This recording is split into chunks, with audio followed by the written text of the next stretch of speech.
Assalamualaikum warahmatullahi wabarakatuh. Selamat pagi teman-teman.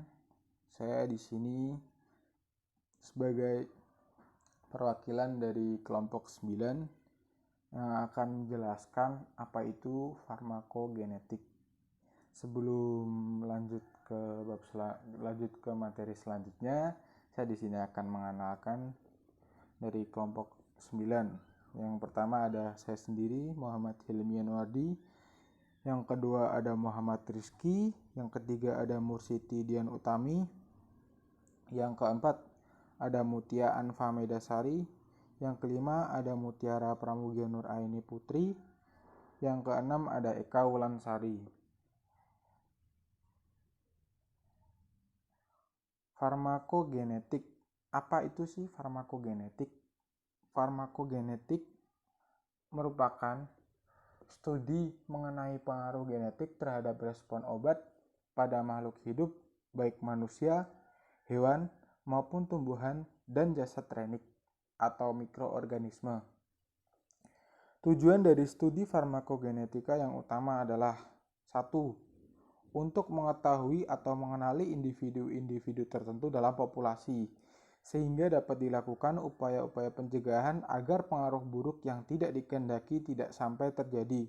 Misalnya, dengan menyesuaikan besar dosis atau dengan menghindari pemakaian obat tertentu pada individu tertentu. Tujuan yang kedua adalah untuk mempelajari adanya perbedaan antar kelompok etnik dalam hal pengaruh atau respon terhadap obat yang dikarenakan adanya perbedaan dalam frekuensi gen yang ada dalam populasi dari masing-masing kelompok etnik tersebut. Selanjutnya ada contoh perbedaan antar kelompok etnik dalam metabolisme atau asetilasi obat-obat tertentu seperti 1. Isoniazid, yang kedua dapson, ketiga sulfadimidin, yang keempat prokainamid, dan yang keenam hidralazin. Dalam hal kemampuan asetilasi obat-obat ini, maka individu-individu dalam populasi akan terbagi menjadi fenotip asetilator cepat atau lambat, dan sifat ini ditentukan oleh suatu gen otosom, yakni sifat asetilator cepat ditentukan oleh gen dominan otosom, sedangkan sifat asetilator lambat oleh gen resesif otosom. Frekuensi asetilator ini berbeda antar masing-masing kelompok etnik, oleh karena adanya perbedaan dalam frekuensi gen asetilasi dalam populasi. Selanjutnya, kita akan bahas jenis keanekaragaman atau variasi genetik pengaruh obat. Keanekaragaman respon atau pengaruh obat dalam populasi dapat diukur secara kuantitatif, yakni dari parameter efek obat atau parameter kinetik obat, misalnya T1/2 obat. Maka secara umum akan dijumpai dua macam keanekaragaman. Yang pertama ada keanekaragaman di mana parameter pengaruh atau respon dari individu-individu dalam populasi tersebut terdistribusi secara kontinu atau unimodal. Yang kedua ada keanekaragaman di mana parameter pengaruh obat dari individu dalam populasi terdistribusi secara diskontinu atau polimodal. Ya, di sini ada dua gambar ya, yang dimana ada distribusi unimodal dan ada distribusi polimodal. Sebagian besar distribusi frekuensi pengaruh obat dalam populasi bersifat unimodal. Berapapun besarnya keanekaragaman tersebut, respon obat yang terdistribusi secara unimodal dalam populasi pada masing-masing individu dipengaruhi oleh banyaknya gen dalam satu lokasi kromosom atau poligenik. Misalnya, kecepatan metabolisme sebagian besar obat. Sebaliknya, beberapa bentuk respon atau pengaruh obat dalam populasi yang terdistribusi secara polimodal sifatnya dipengaruhi oleh suatu gen tunggal dalam satu lokus kromosom atau monogenik.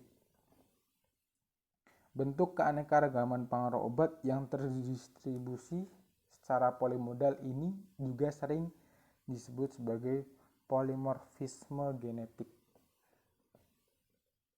Bentuk-bentuk Polimorfisme farmakogenetik.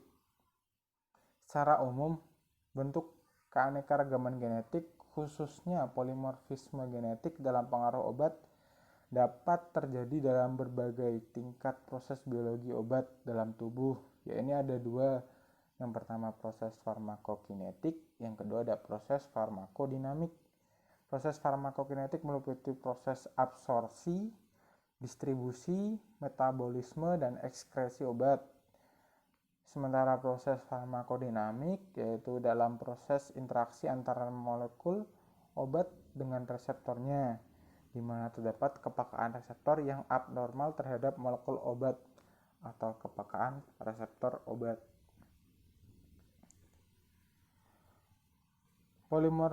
Polimorfisme farmakogenetik dalam proses kinetik. Itu ada proses absorpsi. Di sini polimorfisme genetik dalam proses absorpsi dapat diperkirakan kalau individu dengan ciri-ciri genetik tertentu tidak dapat mengabsorpsi obat, nutriensia atau vitamin karena tidak mempunyai faktor pembawa atau carrier spesifik untuk obat atau nutriensia atau vitamin yang bersangkutan. Jadi ada kekurangan atau defek dalam absorpsi pada mekanisme transport aktifnya.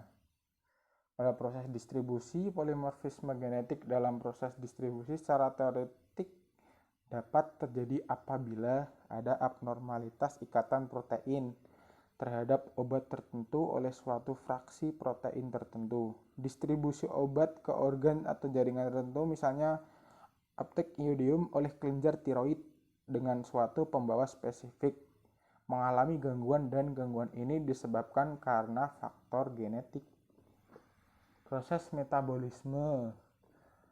Bentuk polimorfisme genetik yang banyak dikenal adalah dalam proses metabolisme karena adanya keanekaragaman enzim yang berperan dalam metabolisme obat, baik secara kuantitatif atau kualitatif. Umumnya, karena adanya perbedaan secara kuantitatif enzim karena sistem sintesis enzim yang dipengaruhi oleh faktor genetik, misalnya perbedaan antara asetilator cepat dan asetilator lambat lebih banyak dikarenakan perbedaan aktivitas enzim asetilatransferase karena jumlahnya yang berbeda. Proses ekskresi. Kemungkinan adanya gangguan sekresi aktif di tubuli renalis karena tidak adanya pembawa spesifik secara teoretik dapat terjadi. Yang kedua ada keanekaragaman genetik dalam proses farmakodinamika. Keanekaragaman genetik dapat terjadi di luar proses kinetik. Dengan kata lain, fenomena ini terjadi pada tingkat interaksi antara molekul obat dengan reseptor spesifiknya, atau secara mudah terjadi pada kepekaan reseptornya. Contoh keanekaragaman genetik dalam tingkat farmakodinamika yang sudah diketahui adalah ketidakmampuan mengecap feniltiokarbamid atau PTC. Yang kedua ada propil tiorasil atau PTU atau tiopenton. Ada beberapa individu secara genetik tidak mampu mengecap pahitnya feniltiokarbamid atau PTC. Bentuk keanekaragaman genetik ini ditentukan oleh gen otosom resesif. Berikutnya ada merupakan contoh obat-obatan yang kinerjanya dipengaruhi oleh profil metabolisme genetik. Dilihat ada pengelolaan rasa nyeri dan gennya di situ, ada antidepresan dan gen, kardiologi dan gen.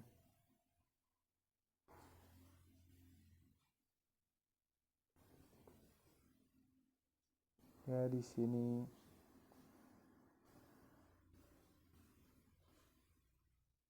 next. Terima kasih. Sekian dari saya. Apabila jika menjelaskan ada kekurangan, dimaafkan. Terima kasih. Selamat belajar. Sekian. Wassalamualaikum warahmatullahi wabarakatuh.